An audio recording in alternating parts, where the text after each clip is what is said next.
Magandang araw, Malacanang Press Corps. Maiksing biyahe, tipid sa gas, menos gastos. Yan ang nais ng Pangulo. Upang maging mas mabilis at maginhawa ang biyahe ng mga motorista at makatipid sa langis, pinangunahan kahapon ni Pangulong Ferdinand R. Marcos Jr. ang pagbubukas ng Cavitex to C5 Connector Road. Ayon kay Pangulong Marcos Jr., malaki ang matitipid ng mga motorista dahil aabot na lang sa 15 minuto ang biyahe mula Paranaque hanggang Taguig. Mas mabilis ito kumpara sa dating biyahe na aabot sa 1 oras at kalahati. Aabot din sa 36,000 sasakyan ang dadaan dito. Sa ngayon, para mas magaan sa buhay ng mga motorista, wala anumang babayarang toll fee ang motorista hanggang sa katapusan ng Abril. Sa mga biyahe naman papuntang Bicol, gawa na ang sirasirang kalsada sa Gumaca, Quezon. Dire-diretso at mas mabilis na ang biyahe. Bawas traffic, menos gas, yan ang nais ng Pangulo. Binigyan diin ng Pangulo na ang pagbubukas ng mga connector road at pagsasaayos ng mga kalsada ay bahagi ng mga hakbang ng pamahalaan upang maibsan ang hirap ng mga motorista sa kabila ng tumataas na presyo ng langis. Bahagi rin ito sa utos ng Pangulo sa ilalim ng Unified Package for Livelihoods, Industry, Food and Transport o UPLIFT sa bisa ng Executive Order 110. Layunin ng UPLIFT na protektahan ang pambansang interes sa pamamagitan ng pagtitiyak ng sapat na supply ng enerhiya, tuloy-tuloy na paghahatid ng mga pangunahing serbisyo at pagpapanatili ng masiglang ekonomiya. Prioridad din ito na pangalagaan ang kapakanan ng taumbayan, lalong-lalo na ang mga higit na nangangailangan.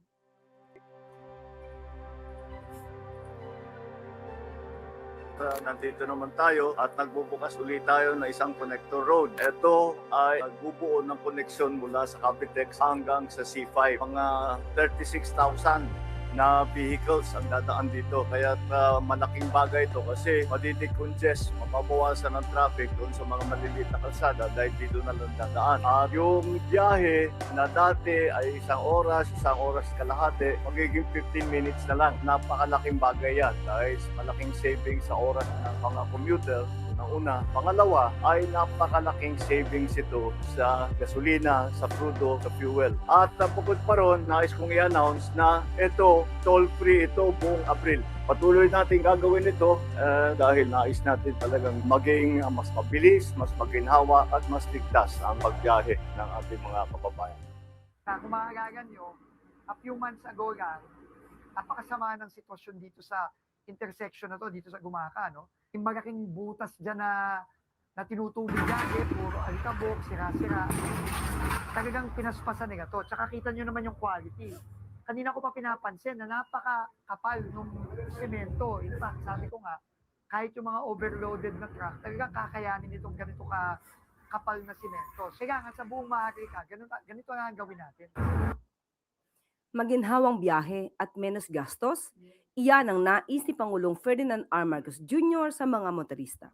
Batid ng Pangulo ang araw-araw na kalbaryo ng mga biyahero mula Nueva Ecija at Karatig Probinsya sa Cagayan Valley patungong Tarlac at ibang bahagi ng Central Luzon. Bukod sa matinding traffic, ininda rin ng mga negosyo at consumer ang mas mataas na transportation cost para sa mga produkto at serbisyo. Dahil dito, ipinag-utos ni Pangulong Marcos Jr. na buksan ang mga kritikal na connector roads para mas maging maginhawa ang biyahe at mabawasan ang gastos. Makakatipid na tayo sa langis, mas mabilis pang makakarating ang mga produkto at serbisyo, lalo na sa mga nangangailangan dito.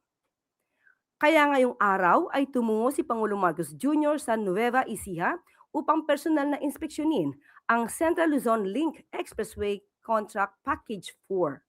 Malaking improvement ang hatid ng nasabing 4-lane expressway na nagkokonekta sa Aliaga, Nueva Ecija at daang Maharlika Highway sa Cabanatuan City. Kung noon ay mahigit 1 oras ang biyahe mula Tarlac hanggang Nueva Ecija, ngayon ay inaasang magiging 20 minutes na lang ito. Base sa estima, 11,500 motorista ang makikinabang sa infrastructure project kada araw. Ayon din sa Pangulo, wala pang sisingilin na toll fee. Muli, wala pa pong babayaran na toll fee para sa mas malayang makadaan ang mga motorista. Ito'y para makatulong sa mga nagbabalik bumiyahe, lalo ngayong parating na ang Holy Week. Matapos ang inspeksyon ng Pangulo ay binuksan sa publiko ang kalsada ngayong araw.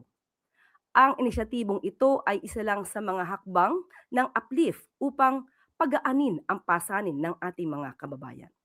May guluman sa gitnang silangan, patuloy naman ang pamahalaan sa pagkilos upang panatilihing abot kaya ang mga bilihin, bawasan ang gastos sa transportasyon at tiyaking laging sapat ang enerhiya at mga pangangailangan ng taumbayan. Buo ang paniniwala ni Pangulong Marcos Jr. na basta tuloy-tuloy ang trabaho, sama-sama nating mapapaganda ang buhay ng bawat Pilipino. Malapit na tayo sa Kabanatuan. Andito naman tayo sa Nueva Ecija ngayon para buksan itong 4 na kilometro na section na nagbubuo ng east-west na daan mula Tarlac hanggang dito sa Kabanatuan. At ito ay kasama ulit doon sa ating instruction na buksan lahat ng maaring buksan na ng mga connector road para maging mas mabilis ang daloy ng traffic. At malaking bagay ito dahil ang dating ang biyahe na tumatagal dati ng 1 oras kalahati, 1 hour 15, 1 hour 30 minutes, ay magiging 20 minutes na lang, 20 minuto na lang. At malaking bagay ito dahil unang-una, alam naman natin ngayon, ang inaalala natin ang konsumo ng krudo, ng gasolina ay sa pagbawas na pagtagal ng sa bawas ng tagal ng biyahe ay mababawasan din ang konsumo sa fuel. At malaking bagay ngayon yan at lagi nating inaalala yan. At maaari na po akong tumanggap na inyong mga katanungan. Para po sa unang katanungan, Lep Narciso, DZRH.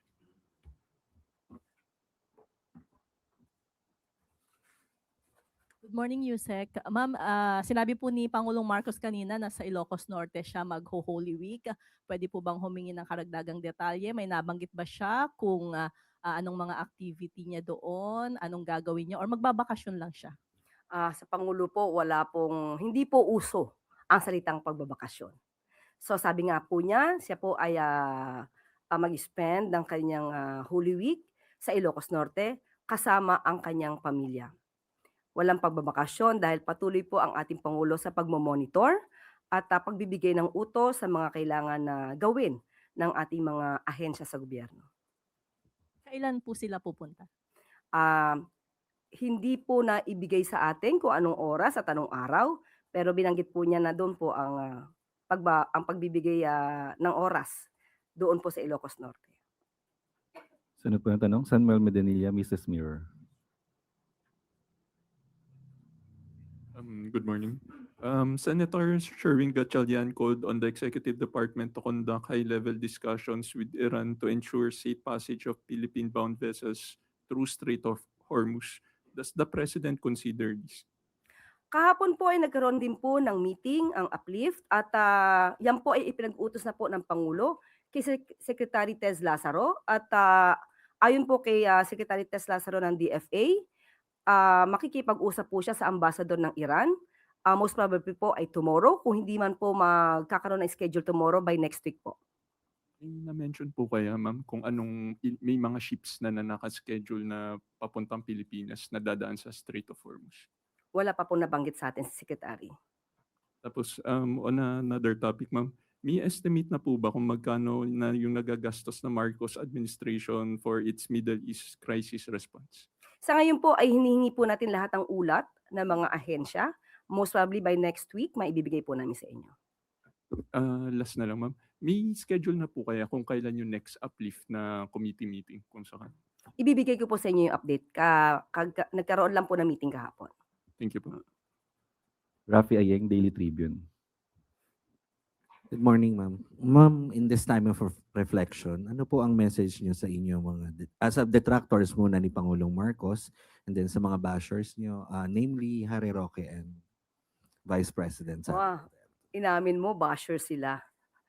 So ibig sabihin 'pag basher, wala bang maibibigay na matinong kasagutan o matinong, opinyon? Sa atin lang sa ngayon, sa panahon ngayon ay iwasan po natin sana ang pamumulitika. Kung wala po sila masasabing maganda at kundi paninira lamang, tumigil muna sila or tumigil na sila permanently. At makipagtulungan na lamang po sa administrasyon para sa ikaaangat ng ating bansa at ikaaangat din po ng bawat Pilipino. Ang basher po ngayon, sinasabi natin, pang-sariling interes. Para po magiba, masira ang gobyerno. Hindi po yan na napapanahon sa mga kasalukuyan nangyayari sa ating bansa. Follow up lang, ma'am. Ipagdadasal mo ba sila? Lahat po, lahat ng makasalanan sa mundo dapat ipagdasal. Sunod po ng tanong, Ana Bajo, GMA News Online. Morning, ma'am. Ma'am, in relation to criticisms, may we just get a palace reaction on Senator Aimee seeking forgiveness from her father, late President Ferdinand Marcos Sr., for not being able to watch her brother, the president. May I read a portion of her statement? She said, "Hindi ko nabantayan kaya dad, sinubukan ko talaga, pinagpilitan ko. Nayayamot na nga sa akin si Bongbong, alam ko naman, pero hindi ko talaga kinaya." Okay, mas maganda po siguro mahimay natin ang mga bawat salita ni Senator Amy Marcos. Ito naman ay para malaman din ng taong bayan, ano nga ba ang totoo. Ang sabi niya ay hindi nabantayan. Sino kaya talaga ang hindi nabantayan ng magulang at sino ba talaga ang hindi nabantayan ang kapatid? Unang-una po, ang Pangulo, hindi po ito nagbumura, hindi ito nagme-meltdown lalo na sa publiko, at hindi po ito nagbabanta sa buhay ni numan. Ang Pangulo po ay ikinasal, may pamilya, hanggang ngayon, faithful sa asawa. So, sino po kaya ba ang naging pasaway? Sino po kaya ang dapat na binantayan? Ang paghingi ng patawad, yung pang hindi pagbabantay sa kanyang kapatid o ang paninira ng kapatid sa publiko? Ma'am, nakausap niyo po ba si President Marcos regarding sa latest statement ng kapatid niya? Alam po ng Pangulo ang nangyayari sa atin at sa mga pangyayari sa ating paligid. At asahan po natin ang Pangulo, hindi po siya naninira ng kanyang kapatid. Ma'am, sorry, last na. Still on Senator Aimee. Mm-mm. Meron lang po siyang panawagan na isuspend yung government contributions ng SSS, GSIS, Pag-ibig Fund, and PhilHealth. Kino-consider po ba ito ng Presidente? Hintayin na lamang po natin kung meron pong i-anunsyo ang Pangulo patungkol po dyan. Thank you, ma'am. Sunod po ng tanong, Alvin Baltasar, Radyo Pilipinas. Yusek, good morning po. Yusek, recent Palsesa survey said that yung paglaban sa katiwalian, yung pangunahing dahilan kaya nagtitiwala ang mga Pilipino sa Pangulo. Ano pong reaction dito ng Palasyo? Yan naman po talaga ang nais ng Pangulo na maipakita sa taong bayan na ang administrasyon ngayon ay lumalaban sa korupsyon. Ang administrasyon na ito ang siyang magpapaimbestiga sa mga abuso sa gobyerno. At yan po ang gusto manatili ng Pangulo sa isipan ng taong bayan. At yan po ang ayaw niya na mapatid. Gusto niya sana ay magtuloy-tuloy ito kahit hindi na po siya ang Pangulo. Speaking of tuloy-tuloy, Yusek, may mga nagsasabi na parang nalilimutan na daw ng administrasyon yung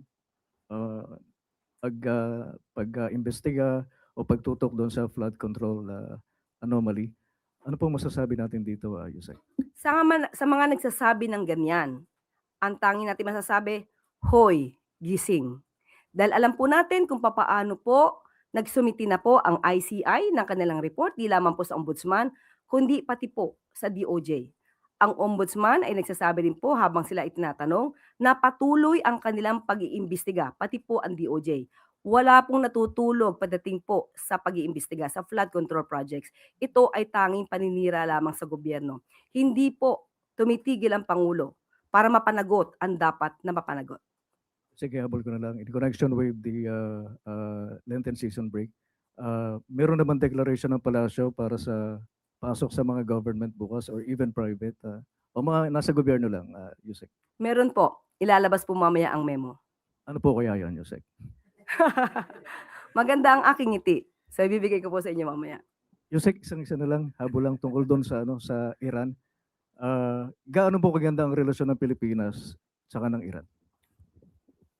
Sa akin pong pagkakaalam at sinabi po rin naman ni Secretary Tez Lazaro, maganda naman po ang relasyon natin sa bansang Iran. Salamat po, Yusek. Salamat po. Maricel Halili, TV5. Good morning, Yusek. Yusek, peso has reached another record low. What does it mean for the country? Hindi po natin nais na ganito, hindi po ninais ng Pangulo na magkaroon ng gulo sa Middle East. Ito po ay talagang nagiging epekto at ang paghina po ng peso kontra dolyar ay bunsod na rin po ng geopolitical tension na nangyayari po sa Middle East. So talaga pong ito ang maaaring kahihinatnan hangga't hindi po napipigil ang tensyon o ang sigalot sa Middle East. Pero how concerning is this, Yusek? Considering na I think this is the 7th time na bumaba siya ng husto within the month. Yes, dahil nga po sa nangyayaring sigalot sa Middle East at ang alam po natin ang ginagawa ng Pangulo at ng administrasyon na ito upang maibsan po ang impact ng epekto nitong sigalot sa Middle East. At gagawin po ang lahat para po maayos ang lahat na nangyayari, pati po ang pagtulong sa ating mga kababayan. Ivy Reyes, Bilyonaryo. Hi, Yusa. Good morning. DTI said no price increase is expected until April 16, but after that period, is it safe to say na we're expecting price increase for basic commodities by then? Nakausap po natin kahapon si Secretary Chris Roque at nag-report po siya sa Pangulo sa Uplift at sinabi po niya na meron nga po tayong listahan dito ng mga produkto. Ibibigay ko po sa inyo, hindi ko po alam kung kayo may kopya na, pero ibibigay ko po sa inyo ang kopya na ito kung saan po nangako po ang mga manufacturers na hindi nga po magkakaroon ng price increase hanggang April 16, 2026. Pero nangako rin po si Secretary Chris Roque na weekly ay magmo-monitor po sila at sa aking pagkakaalam, balak po niyang makipag-meeting muli ngayon sa mga manufacturers para po hindi tumaas ang presyo. Pero sabi nga natin, may mga pagkakataon po talaga na hindi natin kakayaning pigilan dahil sa nangyayaring sigalot sa Middle East. Pero lahat po ng pwedeng gawin ng ahensya ng gobyerno ay gagawin po para po hindi maging mahirap na pasanin ito sa ating mga kababayan. Assuming magtaas po talaga ng presyo after April 16, bukod po sa pakikipag-meeting ng DTI, ano po yung contingency measures ng gobyerno? Okay, sa ngayon po, ayaw na po natin sabihin na magtataas sila. So doon muna po tayo sa walang price increase at after a week, saka po natin tanungin ang DTI para po sa mas detalyadong programa para dito. Ivan Mayrina, GMA7. Yusek, good morning. The Independent Commission for Infrastructure is set to cease operations today, March 31. I refer to Section 10 or the sunset clause of EO 94 that created the ICI, and I quote, "The ICI shall be rendered functus officio upon the accomplishment of the purposes for which it was created, or unless sooner dissolved by the President." Ang tanong ko po, ma'am, ano ba ang naging basihan ng pag-dissolve sa ICI? Is it because the President thinks the ICI has fully accomplished its mission, or has the President officially dissolved the ICI? Okay. Sabi nga natin at nabanggit mo ang Section 10, ang sunset clause, kung saan binanggit ang functus officio in Latin. Ibig sabihin, sila naman po ay nag-report at mismong si Justice Reyes ang nagsabi na na-accomplish na nila ang kanilang trabaho. At yun po ang magiging basihan. At kung sila man ay matatapos ngayon, yan po ang magiging basihan dahil yan po ang isinasaad sa Executive Order 94. Yusek, may update na ba sa naging pag-aaral ng Malacanang sa report ng ICI? I remember in a previous briefing you told us that it's taking a bit it's taking some time dahil mahaba-haba po yung report. Mhm. Basa na ho ba ito ng Pangulo at anong naging takeaways niya, and is there any new directive to the Ombudsman or maybe the DOJ? Hinayaan niya po ang ICI na mag-decide kung ito po ay tatapusin ang kanilang trabaho base sa kanilang accomplishments. At nung nagsumiti na po ang ICI ng kanilang report sa DOJ at sa Ombudsman, at siya mismo ang nagsabing tapos na po ang kanilang mandato. So, doon lang po nagre-rely ang Pangulo. Ma'am Lance, sorry. Ang sabi nyo kanina sa mga nag-iisip na, or siguro yung mga bitin sa naging pag-iimbestiga ng ICI, sabi nyo, gumising sila dahil maraming ginagawa ang gobyerno. But hindi rin ho siguro natin maiaalis na marami ang underwhelmed if not disappointed, because the creation of the ICI raised expectations of the administration's resolve to hold corrupt officials accountable. Pero may mga tanong pa rin ho hanggang ngayon yun na yun. Dahil wala pa hong nakukulong na malalaking isda. Okay, ganito po ang trabaho ng ICI, Fact-Finding Committee. Marami na po silang naisumite sa DOJ, marami na po silang nasumite sa Ombudsman.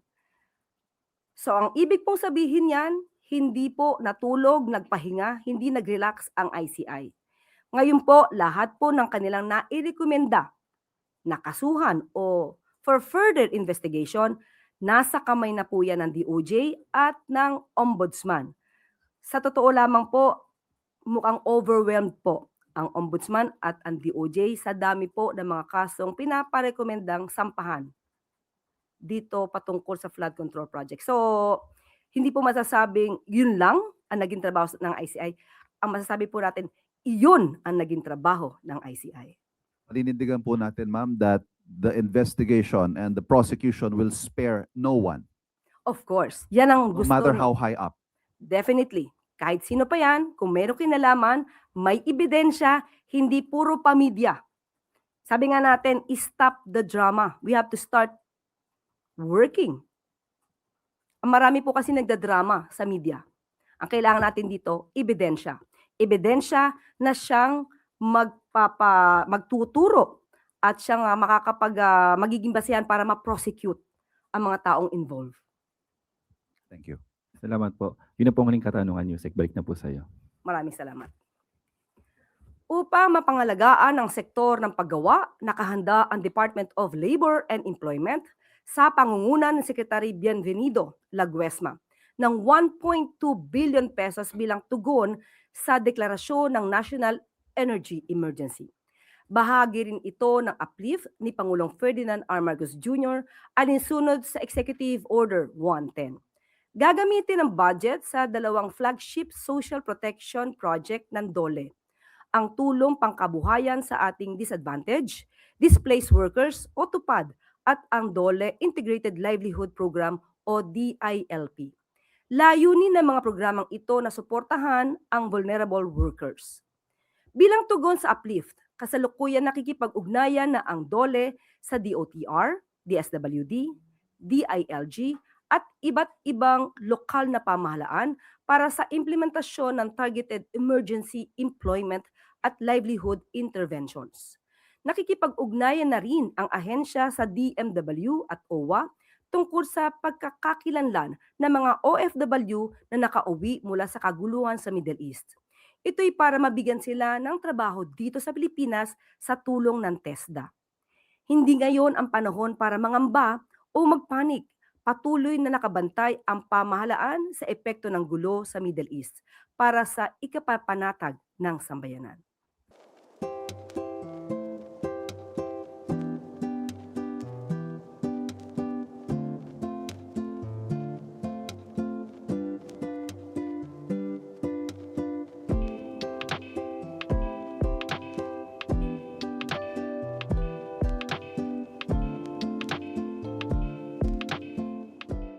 At bago tayo magtapos, DA at DPWH patuloy na tinitiyak na wasto ang pagkakagawa ng mga farm road projects ng pamahalaan.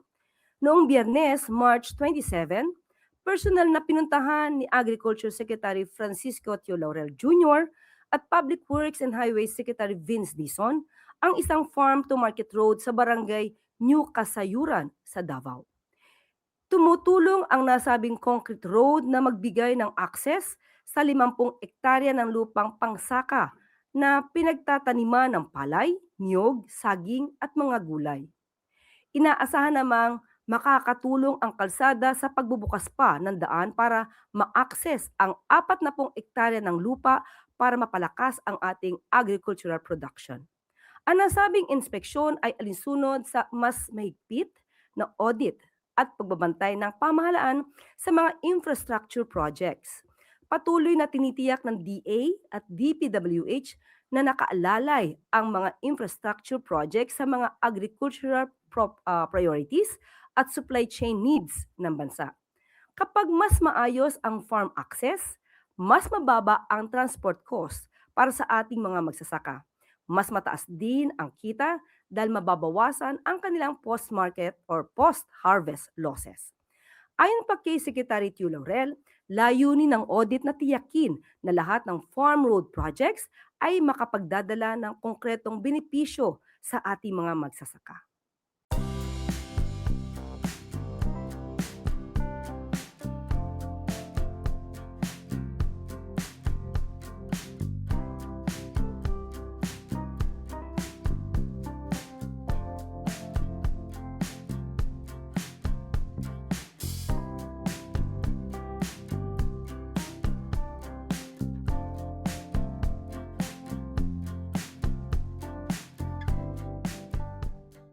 Po nagtatapos ang ating press briefing. Magandang araw para sa bagong Pilipinas.